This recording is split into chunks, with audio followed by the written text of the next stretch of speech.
আমার প্রিয় ছাত্রছাত্রীরা, আমি Aditi madam. Welcome to Aditi's classroom. আগামী অল্প কিছুদিনের মধ্যেই 2024 সালের উচ্চ মাধ্যমিক পরীক্ষা শুরু হচ্ছে।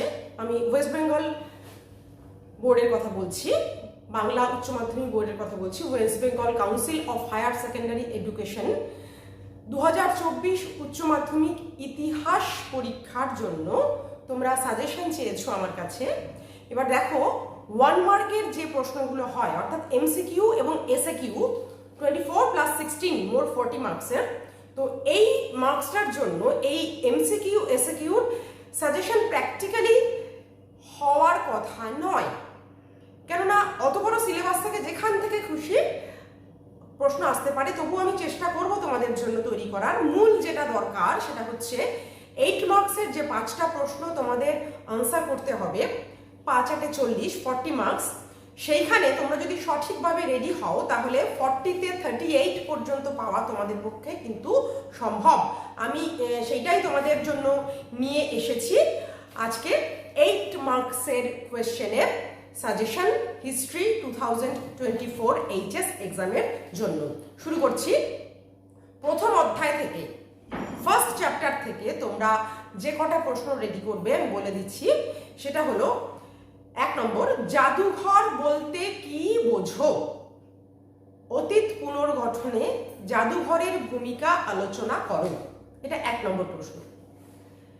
এইখান থেকেই, এই জাদুঘর থেকেই আরেকটা প্রশ্ন আসতে পারে, সেটা হচ্ছে জাদুঘরের প্রকারভেদ আলোচনা করো। মানে কত রকমের জাদুঘর আছে। এই প্রশ্নটা হচ্ছে এই চ্যাপ্টারের সবচেয়ে সহজ প্রশ্ন।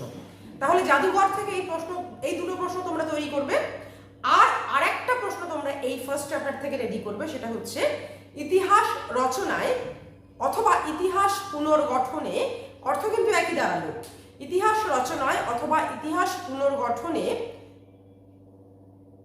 স্মৃতিকথা ও লোককথার গুরুত্ব কি? ঠিক আছে, দেখো, পৌরাণিক কাহিনী বা মিথ এবং কিংবদন্তি বা লেজেন্ড গতবার এসে গেছে। কাজেই তোমরা এবার রেডি করবে ইতিহাস রচনায় বা অতীত পুনর্গঠনে বা ইতিহাস পুনর্গঠনে স্মৃতিকথা ও লোককথার পার্থক্য কি? এটা তোমরা অবশ্যই তৈরি করবে। শুধু পার্থক্য নয়, পার্থক্য কি, এগুলির গুরুত্ব কি, অর্থাৎ স্মৃতিকথা লোককথার ইতিহাস রচনায় গুরুত্ব কি সেটা আলোচনা করে দেবে। একই সঙ্গে এই দুটোর মধ্যে কিছু পার্থক্য রয়েছে, সেই পার্থক্যটাও তোমরা লিখে দেবে। এই দুটো মিলিয়ে 4+4 8 মার্কসের একটা প্রশ্ন।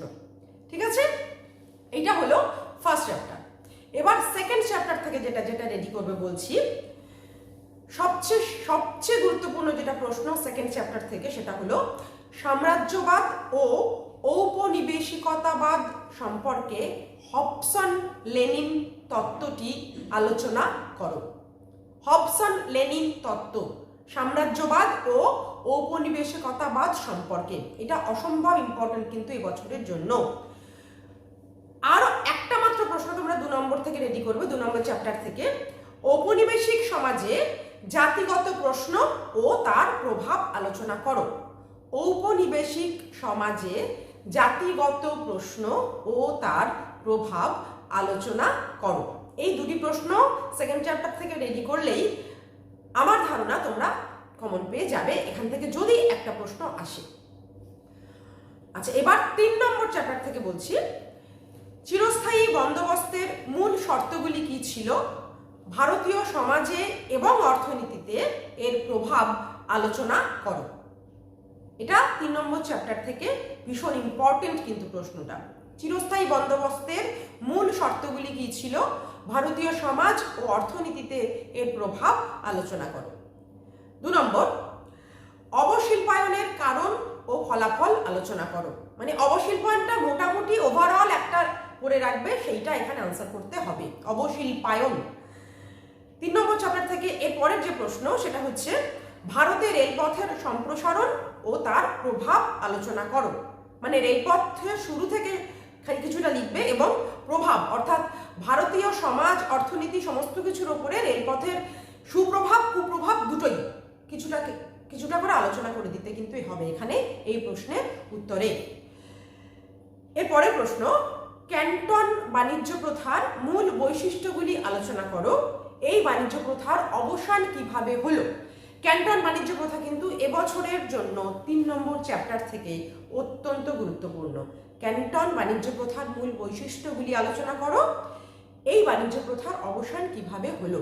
একই সঙ্গে দুটো প্রশ্ন, ঠিক আছে? 4 + 4 হিসাবে 8 হবে। ওকে, এবার 4 নম্বর চ্যাপ্টার 4র্থ অধ্যায় থেকে বলছি। 4র্থ অধ্যায়ের যেগুলো রেডি করবে তোমরা, ঈশ্বরচন্দ্র বিদ্যাসাগরের শিক্ষা ও সমাজ সংস্কারের বিবরণ দাও, বা ঈশ্বরচন্দ্র বিদ্যাসাগর বাংলায় শিক্ষা ও সমাজ সংস্কার ক্ষেত্রে যা যা করেছিলেন তা সংক্ষেপে আলোচনা করো। এটা কিন্তু ভীষণ ইম্পর্টেন্ট। এবার গত বছর রামমোহন এসেছিল। এরপরের প্রশ্ন, আলিগড় আন্দোলনের সংক্ষিপ্ত বিবরণ দাও। আলিগড় আন্দোলনের সংক্ষিপ্ত বিবরণ দাও। তারপরে প্রশ্ন, 19 শতকের বাংলার নবজাগরণের প্রকৃতি আলোচনা করো। 19 শতকের বাংলায় নবজাগরণের প্রকৃতি আলোচনা করো। এটাকে অন্যরকমভাবে বলতে পারে, 19 শতকের বাংলার নবজাগরণকে কি প্রকৃত নবজাগরণ বলা যায়? এই ধরনের এভাবে ঘুরিয়েও প্রশ্নটা দিতে পারি। এরপরে প্রশ্ন, ডিরোজিও ও ইয়ং বেঙ্গল দলের ভারতের সমাজ সংস্কারের ক্ষেত্রে কি অবদান ছিল? বা বাংলায় সমাজ সংস্কারের ক্ষেত্রে ডিরোজিও ও ইয়ং বেঙ্গল দলের অবদান আলোচনা করো। এই পর্যন্ত 4র্থ অধ্যায় থেকে এই কটা করলেই হবে। 5ম অধ্যায় থেকে যেগুলো করবে, 5th চ্যাপ্টার থেকে প্রথমেই যেটা বলবো, এটা আসবেই মোটামুটি, সেটা হচ্ছে মর্লে মিন্টো 1909 খ্রিস্টাব্দের মর্লে মিন্টো শাসন সংস্কারের গুরুত্ব আলোচনা করো। এবার এই মর্লে মিন্টো শাসন সংস্কারটাকে নাম না বলে 1909 খ্রিস্টাব্দের ভারত শাসন আইন সম্পর্কে আলোচনা করো, এইভাবেও বলা যেতে পারে। এটা একটা ইম্পর্টেন্ট। পরের প্রশ্ন, রাওলাট আইন ও জালিয়ানওয়ালাবাগ হত্যাকাণ্ড, এই দুটো যেমন ভাবে যে ভাষায় খুশি ঘুরিয়ে প্রশ্নটা দিতে পারে, যে রাওলাট আইনে কি বলা হয়েছিল, এই আইনের পরবর্তীকালে কি হয়েছিল, বা জালিয়ানওয়ালাবাগ হত্যাকাণ্ডের প্রেক্ষাপট আলোচনা করো। এইরকম ভাবে যে ভাষাতেই দিক না কেন, রাওলাট আইন ও জালিয়ানওয়ালাবাগ হত্যাকাণ্ড থেকে একটা প্রশ্ন এবছরের জন্য ভীষণ ইম্পর্টেন্ট। 5th চ্যাপ্টারের পরের যেটা ইম্পর্টেন্ট সেটা হচ্ছে মিরাট ষড়যন্ত্র মামলা কি পরিপ্রেক্ষিতে শুরু হয়েছিল, এর ফলাফল কি হয়েছিল? মিরাট ষড়যন্ত্র মামলা কি পরিপ্রেক্ষিতে শুরু হয়েছিল, এর ফলাফল কি হয়েছিল? পরের প্রশ্ন, অধীনতামূলক মিত্রতা নীতি ও সত্ত্ববিলোপ নীতি কি উদ্দেশ্যে প্রবর্তন করা হয়েছিল এবং এর প্রভাব ও প্রয়োগ আলোচনা করো। অধীনতামূলক মিত্রতা নীতি ও সত্ত্ববিলোপ নীতি কি উদ্দেশ্যে চালু করা হয়েছিল, এর প্রয়োগ ও প্রভাব আলোচনা করো। ঠিক আছে, এই পর্যন্ত হচ্ছে 5 নম্বরে 5th চ্যাপ্টারের থেকে গুরুত্বপূর্ণ প্রশ্ন। এবার আমি 6th চ্যাপ্টারে যাচ্ছি, 6ষ্ঠ অধ্যায়। 6ষ্ঠ অধ্যায় থেকে যেটা রেডি করবে সেটা হলো, শুরুতেই বলছি ক্রিপস মিশন। ক্রিপস মিশন কি উদ্দেশ্যে ভারতে এসেছিল, এটি কি সফল হয়েছিল? ক্রিপস মিশন কি উদ্দেশ্যে ভারতে এসেছিল, এটি কি সফল হয়েছিল? পরের প্রশ্ন, নৌবিদ্রোহ সম্পর্কে একটি সংক্ষিপ্ত নিবন্ধ লেখো। নৌবিদ্রোহ, ঠিক আছে? এখান থেকে পরের যে প্রশ্নটা ইম্পর্টেন্ট, ভারত ছাড়ো আন্দোলন। ভারত ছাড়ো আন্দোলনের সামাজিক ভিত্তি ও গুরুত্ব আলোচনা করো। ভারত ছাড়ো আন্দোলনের সামাজিক ভিত্তি ও গুরুত্ব আলোচনা করো।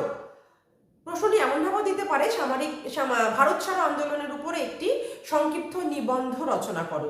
সেক্ষেত্রে শুধু সামাজিক ভিত্তি ও গুরুত্ব তো দেবেই, তার সঙ্গে তার আগে কবে প্রস্তাব হলো, কিভাবে অগ্রসর হলো, সেগুলো কিছুটা কিছুটা করে দিয়ে দিতে হবে। এই পর্যন্ত হলো 6th চ্যাপ্টার। এরপর বলছি 7ম অধ্যায় বা 7th চ্যাপ্টার থেকে, ট্রুম্যান নীতি ও মার্শাল পরিকল্পনা কি?